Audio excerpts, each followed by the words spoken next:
Good evening. You're watching the news from the Sultanate of Oman television. We'll start with the headlines. The Sultanate strongly condemns the terrorist attacks that happened at a mosque in Egypt that resulted in the killing of hundreds of people and injuring scores of others. Political dialogue between the Sultanate and Japan discusses regional and international developments and ways to strengthen economic cooperation. The Sultanate's embassies and wilayas continue their celebrations on the occasion of the glorious 47th National Day. And features from Oman. Exhibition attracts the attention of visitors of Ferdinand Nunez Palace in the Spanish capital of Madrid.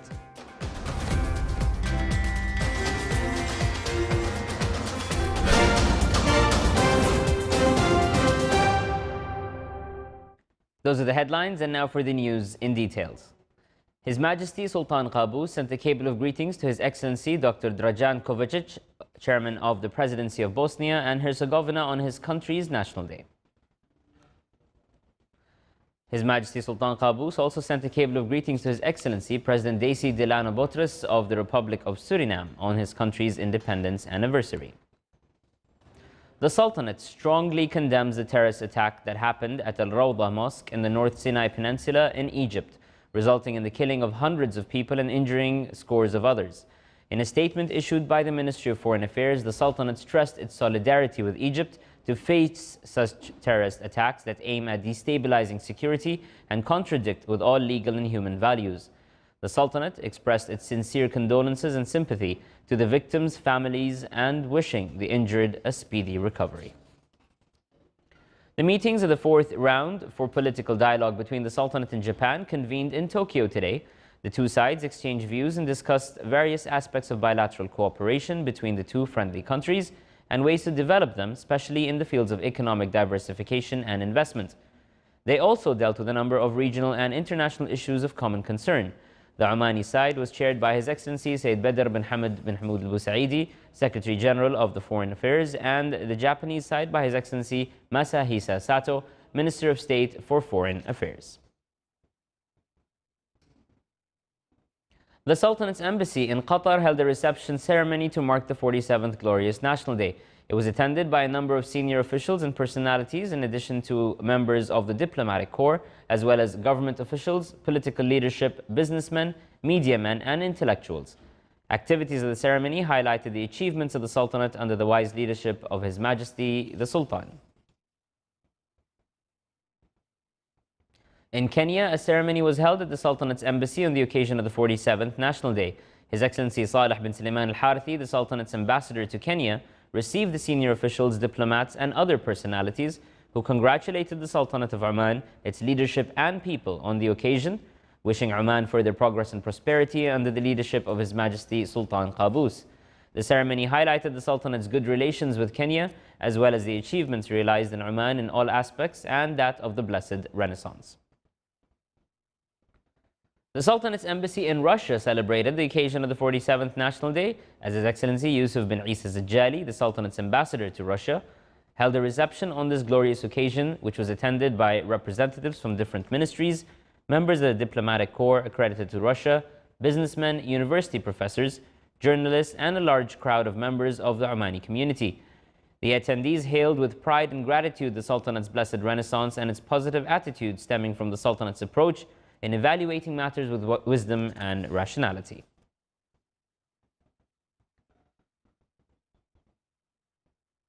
Rejoicing the 47th Glorious National Day, the Sultanate's embassy in Cyprus hosted a reception ceremony where His Excellency Sheikh Ahmed bin Salem al-Shamfari, Sultanate's ambassador to Cyprus, received the guests to celebrate this glorious day.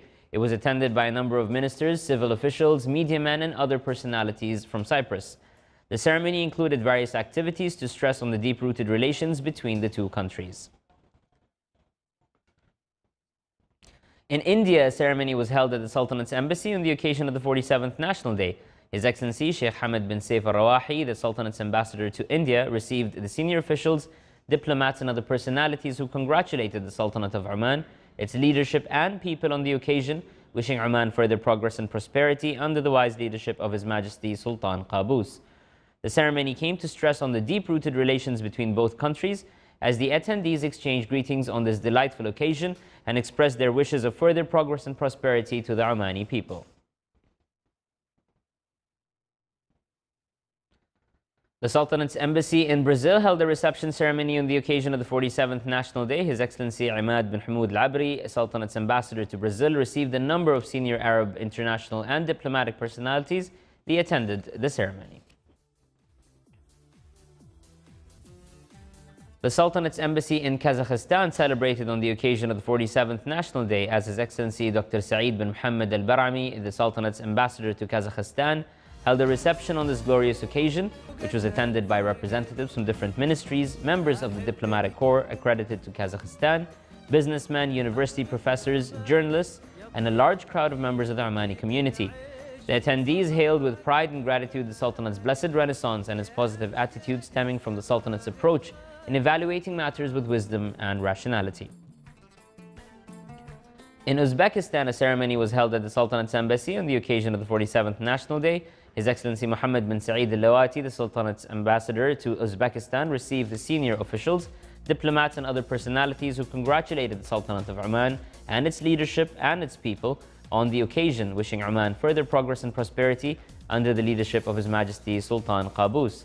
The ceremony highlighted the Sultanate's good relations with Uzbekistan, as well as the achievements realized in Oman in all aspects and that of the Blessed Renaissance. The activities of the Cultural Days continue in the Governorate of Dhofar. The event is being organized by the Director General of Heritage and Culture in the Governorate. In the Niaba of Qanin Hariti, a cultural night was organized that included a poetic recitation. A number of poets took part in the activity. They read some of their poetic works in the love of Oman and its leader, His Majesty the Sultan. And still to come in our news bulletin.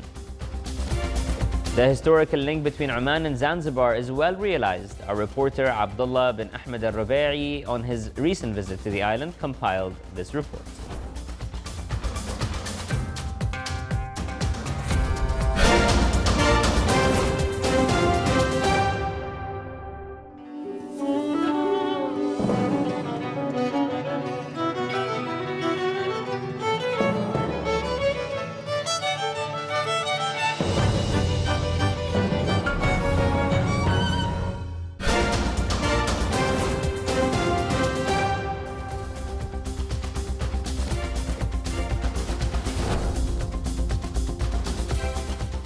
Gunmen attacked a packed mosque in Egypt's restive North Sinai province today and set off a bomb, killing at least 184 people in one of the country's deadliest attacks in recent memory. A bomb explosion ripped through the Rawda Mosque, roughly 40 kilometers west of the North Sinai capital of Al Arish, before gunmen opened fire on the worshippers gathered for weekly Friday prayers. State television reported at least 184 people were killed and 125 wounded in the attack, which is unprecedented in a 4-year insurgency by Islamist extremist groups. The United Nations said the Saudi-led coalition that has imposed an air, sea and land blockade on Yemen since November 6th has authorized the resumption of UN flights to the Yemeni capital starting tomorrow. Spokesman Jens Larke of UN Humanitarian Aid Coordination Agency, OCHA, said today that passenger flights from the Jordanian capital Amman to Sana'a, Yemen, may be followed soon by clearance of flights from Djibouti to Sana'a. Major needs include water pumps to help stem a massive cholera outbreak and fuel needed to transport food and goods.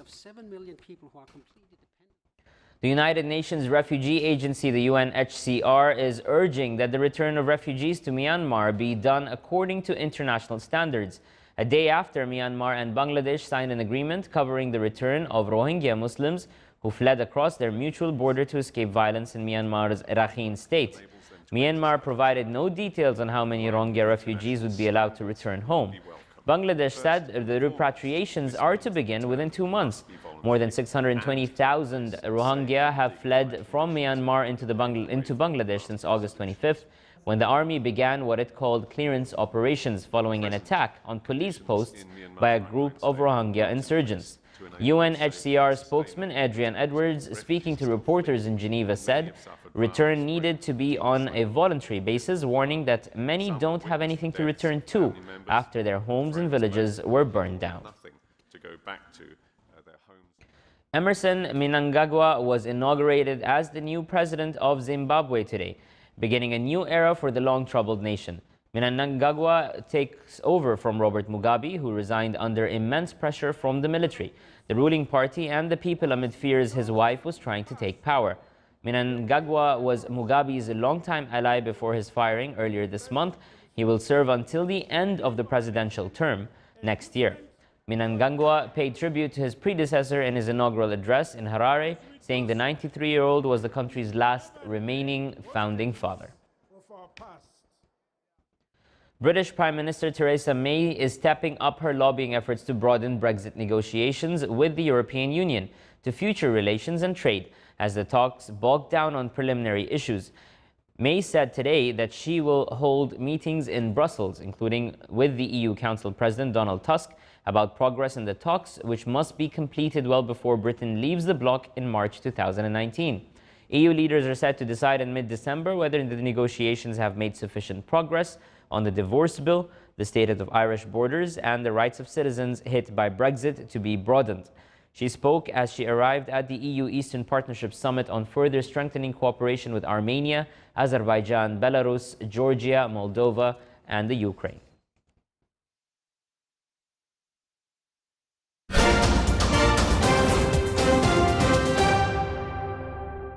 Features from Oman's exhibition continued its activities for the successive second day in Firna Nunez Palace in the Spanish capital of Madrid.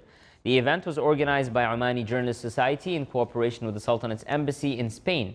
It attracted a number of visitors and tourists who came to the palace. They expressed their admiration of what they saw at the exhibition of beautiful photos that depicted Omani daily life, customs, traditions, craft industries, heritage, and archaeological landmarks.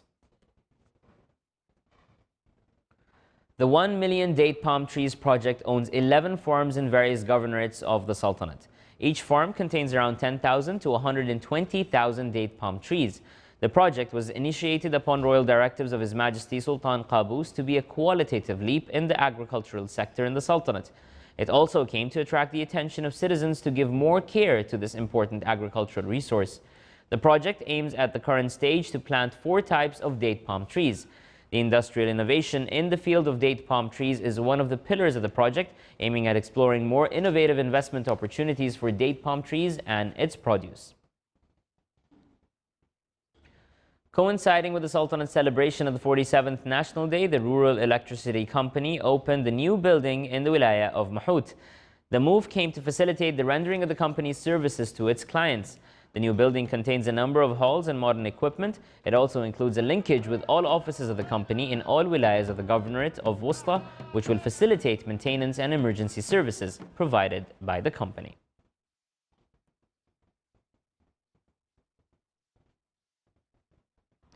The historical link between Oman and Zanzibar is well realized. Our reporter Abdullah bin Ahmed al-Rubai on his recent visit to the island compiled this report.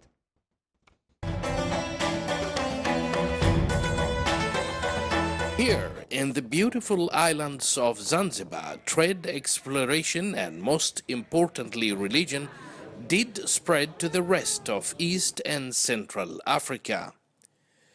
Omanis contributed a lot in the very spread, particularly in the Islamic expansion that brought brotherly togetherness between them and the local population. Oman was one of the first countries to accept the teachings of the Prophet Muhammad, peace be upon him. Hence, the importance of spreading Islam to others was very much realized. Here are some of the youth of Omani origin who exert their efforts in learning Islamic religion and Arabic language. السلام عليكم ورحمة الله وبركاته. وعليكم السلام ورحمة الله وبركاته. اسمي عبد الله محمد جمل المغيري، أعيش في مكونازين زنزبار. اسمي عبد الحميد سعيد بن محفوظ، أعيش في كيبوندا زنجبار. وقفت أمامكم لأقرأ النشيد. صلى الله على محمد، صلى الله عليه وسلم، صلى الله على محمد، صلى الله عليه وسلم. طال تنيات الوداع وجب الشكر علينا. Assalamu alaikum wa rahmatullahi wa barakatuh. First of all, let me pray for Allah who created us and allow us to be here, physical and mental fit. يهدي به الله للخيرات من عاقلا وبعد فالدين لا عذر لجاهله إن كان من بعد تكليف به جاهلا. أعوذ بالله من الشيطان الرجيم وقضى ربك ألا تعبدوا إلا إياه وبالوالدين إحسانا إما يبلغن عندك الكبر أحدهما أو كلاهما فلا تقل لهما أف. اسمي صلاح الدين بن محمد بن مسعود البطاشي. رسول الله صلى الله عليه وسلم تعلموا العلم فإن تعلمه قربة إلى الله تعالى وتعليمه لمن لا يعلمه صدقة. It is well known that these blessed islands produced a great number of Muslim scholars and followers. Here, our young Zanzibaris focusing on religion and Arabic language. أنا اسمي خديجة بنت أميني أعيش في قرية كليندي أنا أحب العلم المعلمين أحترم الأساتذة. This existent bond of understanding in search of religious knowledge between the people of Zanzibar and Oman. فنحن الزنجباريون نفتخر بعمانيين لأنهم إخواننا. اللغة العربية قد أخذت في زنجبار نصيبا عظيما في زنجباريين يتكلمونها ويتصلون بهذه اللغة ومع ذلك انتشر الإسلام.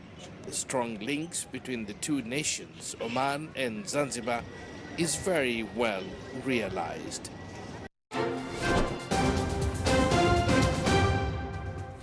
And now for the general weather forecast around the Sultanate. Clear to partly cloudy skies will prevail over the coastal areas of the Arabian Sea. The rest of the Sultanate will have clear skies with chances of scattered rainfall over the governorate of Musandam. Winds will be northeasterly to easterly light to moderate, and seas will be slight with a maximum wave height of 1.25 meters.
This is the Sultanate of Oman television. Before we end tonight's bulletin, here are the main points once again. The Sultanate strongly condemns the terrorist attacks that happened at a mosque in Egypt that resulted in the killing of hundreds of people and injuring scores of others. Political dialogue between the Sultanate and Japan discusses regional and international developments and ways to strengthen economic cooperation. The Sultanate's embassies and wilayas continue their celebrations on the occasion of the glorious 47th National Day. And Features of Oman exhibition attracts the attention of visitors of Fernan Nunez Palace in the Spanish capital of Madrid. With that, we come to an end to tonight's news bulletin. From all of us here at the newsroom and the studios, good night.